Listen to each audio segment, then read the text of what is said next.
If you are financially dependent on your alcoholic or addicted husband in denial, and you can't afford to live separately with your kids, it might feel like you have no options. Let's dive into it in more detail. Hello, brave hearts. My name is Svetlana Rudovska, and I help families navigate addiction with clarity, strength, and love. In this video, we'll talk about how to regain control if you feel financially dependent on your addicted or alcoholic husband, with small children, no income, and no place to go. So, the real issue in such situations is that mostly husbands who are drunk or high may reject any kind of boundaries and generally do not listen to their wives because they know that they depend on them financially. By the way, if you are going through such a situation, or maybe you used to be in it, please share in the comments your experience. It may help someone. Okay, so the situation we just described is quite complicated. But what you can do, you can take small steps towards your financial safety. Here are some tips to help you to move forward. Tip 1. Accept you are in a survival situation. I understand it sounds tough, but you should also realize it is not just problems in relationships. It's about survival. If your husband drinks or takes drugs, a lot of things can happen and you can lose financial backing. So what will you do if it happens? Be honest with yourself. Your partner cannot give you any kind of safety and protection forever, and start thinking like a safety planner. Tip 2. Make a quiet, strategic plan. Now, I'll tell you one story of one lady who turned to us for help. She was financially dependent on her abusive alcoholic husband, having 3 kids. Her husband had a business and he always got some money, but at the same time he drank a lot. This lady had been a housewife for 10 years, taking care of her kids, and she got used to him financing the family. But the addiction got worse and he became more selfish, and from time to time he started minimizing his financial support. He spent mostly on his own joy, neglecting the wife and the kids. In addition, he started telling her that she's a loser, that she cannot earn a coin, and since she was dependent on him, she started to obey him, which led to the increase of aggressiveness and addiction. When she turned to us, he just brought some food,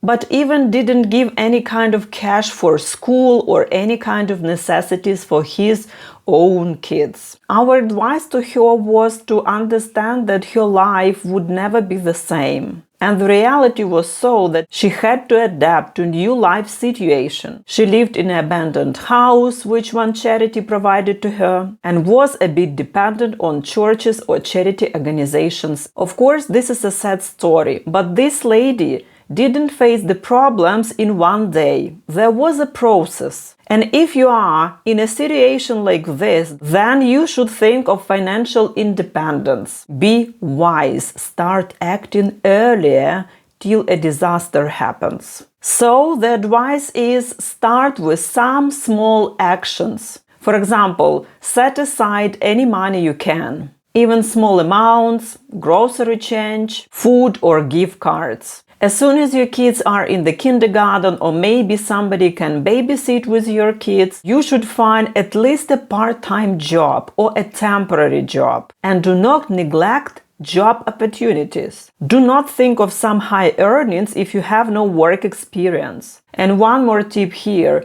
do not compare yourself to your friends who might be in a different situation. I know it could be painful sometimes if your friends can afford something which you cannot, but it's not forever. Tip 3. Explore low-income housing options in case of danger. If your relationships with your husband get worse and you see that he is hinting you that you can find another place to live, Then do not wait when it happens that you are outside with the kids and with the belongings. Look for something small and cheap. Don't worry, it is not as beautiful or comfortable as you got used to. You will make it better. It just needs time. You always should keep some money aside for emergencies. You never know what can happen tomorrow. In case you don't have any savings, then research government or community programs for women escaping abuse or low-income families. Many countries offer emergency housing aid.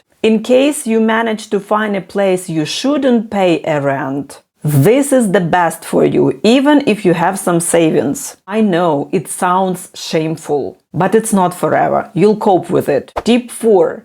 If you can't work, still prepare.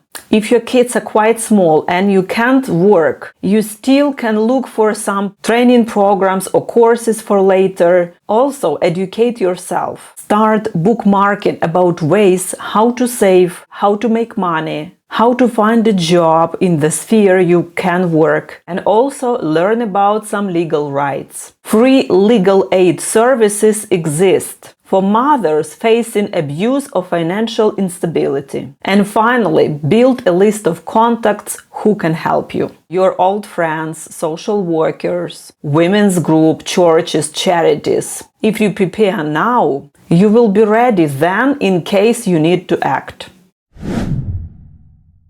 So the key takeaway here is don't waste your time. If you see the situation can be a problem, then make up your plan, follow it, and move towards financial independence. Not every rehab program works the same. The wrong choice can cost you time, money, and hope. That's why I created my first course, Choosing the Best Treatment Program for the Substance User. You will learn how to see the difference between programs which are really efficient and those which don't really help. Want to know more? Watch the course. The link is in the comments. If this video helped you, subscribe, like, and share with those people who also might need support in this issue. And see you in the next video, which is about what to do if you want to set a boundary to your addicted or alcoholic husband, but you are afraid of a confrontation. See you there.